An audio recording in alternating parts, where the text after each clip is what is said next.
اینجا کانال رازه و من فراز هستم. چند ثانیه سکوت میکنم تا تو این فرصت رو داشته باشی که نیت کنی، یعنی تصور کنی، تجسم کنی، تخیل کنی، تمرکز کنی روی اونچه که در سودای اتفاق افتاده نشستی.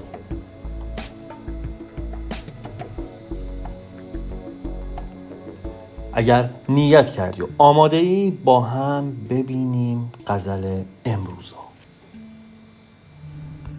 گر بود عمر به میخانه رسم بار دگر، بجز از خدمت رندان نکنم کار دگر. خرم آن روز که با دیده گریان بروم، تا زنم آب در میکده یک بار دگر. معرفت نیست در این قوم خدا را سببی، تا برم گوهر خود را به خریدار دگر. یار اگر رفت و حق صحبت دیری نشناخت، حاشا لله که روم من ز پی یار دگر. گر مساعد شودم دایره چرخ کبود، هم به دست آورمش باز به پرگار دگر. عافیت می طلبد خاطرم ار بگذارند، غمزه شوخش و آن طره طرار دگر. راز سربسته ما بین که به دستان گفتند، هر زمان با دف و نی بر سر بازار دگر. هر دم از درد بنالم که فلک هر ساعت، کندم قصد دل ریش به آزار دگر. بازگویم نه در این واقعه حافظ تنهاست، غرقه گشتند در این بادیه بسیار دگر. خب بریم سراغ این 9 بیتی لسان غیب حافظ شیراز تا ببینیم چه پیامی برای امروز من و تو داره. در ابتدا اینو بگم که حافظ غزل 252 خودشو زمانی که توی یزد تبعید شده بود سروده.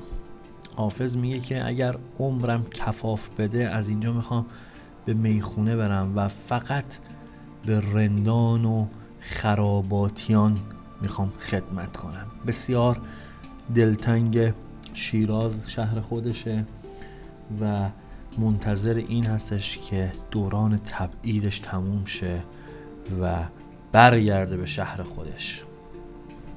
پیامی که برای امروز من و تو داره اینه که تمام تلاش خودتو برای رسیدن به مقصودت انجام دادی، ولی به اون نتیجه‌ای که میخواستی نرسیدی.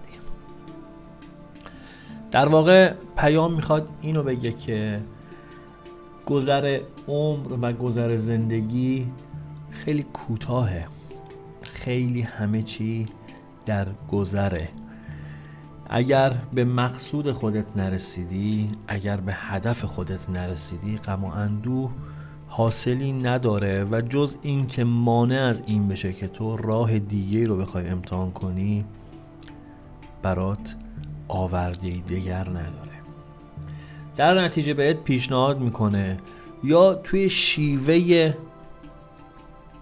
دستورالعمل کاری که میخواستی بکنی یک تجدید نظر کن، یا برای رسیدن به همون مقصودت راهتو عوض کن، یا اصلا کلا مقصود و هدف رو عوض کن. چرا وقتی یک موردی بهت جواب نمیده اصرار داری واسه انجامش؟ تجربه رو تجربه کردن خطاست. خیلی از مواقع کاری که احمقانه است اینجوریه که یک کاری رو تکرار میکنی، یک تجربه معیوبی رو بارها و بارها دوباره تجربه میکنی و هر سری هم انتظار یک نتیجه متفاوت رو داری. خب چقدر خوبه که ما یک نفری رو داشته باشیم که امینمون باشه، همراهمون باشه، که خیلی از مواقع به همون مسیر رو نشون بده. ببین بابت این قضیه اصلا لازم نیست که تو با یک فرد دانشمند و آگاه و فیلسوف بخوای صحبت کنی. خیلی از مواقع تو زندگی من و تو بر مبنای احساس تصمیم میگیره. خودمو دارم میگم. خیلی از مواقع قبل از اینکه قرار باشه جای منطقم حکم فرما باشه و منطقم راهنماییم کنه و تصمیم بگیره، اول احساسم بهم خط و نشون میده. ولی موقعی که از یک نفر دیگه تو تجربه بگیری، راهنمایی بگیری، مشورت بگیری، اون احساسش درگیر اون ماجرا نیست، با منطقش به من و تو خط و نشون میده. پس چقدر خوبه که همیشه داشته باشیم کسانی رو که با منطقشون به ما راهنمایی کنن. این دلیل بر بی‌منطقی و نداشتن سلامت روان و سلامت عقل ما نیست. چرا؟ چون باز خیلی جاها ما میتونیم اونو راهنمایی کنیم و این میشه کمک یک نفر به فرد دیگر. توی گوشه دیگه از پیام میگه که اراده داشته باش و ناامیدی رو رها کن. اطرافت پر شده از انسانهای بی‌هنر و بی‌معرفت و خیلی از مواقع از دستشون رنجیده خاطر میشی. چقدر خوبه که بتونی دوست و دشمن تو بشناسی. توی قسمت اول پیام موقعی که صحبت از مشورت کردن میادش، باید اینو بدونی مشورت کردن راجع به یک موضوع با اهل فنش یا دوست بسیار صمیمی که بهش اعتماد داری یا از افراد درجه یک خانواده باشه یا اینکه کسی باشه که آگاه باشه نسبت به اون قضیه. چرا؟ چون تو نمیتونی رازتو، اسرارتو با هر کسی در میون بذاری. خیلی از مواقع باید اینو تکرار و تمرین کنی، خیلی از جاها جلوی زبون تو بگیری.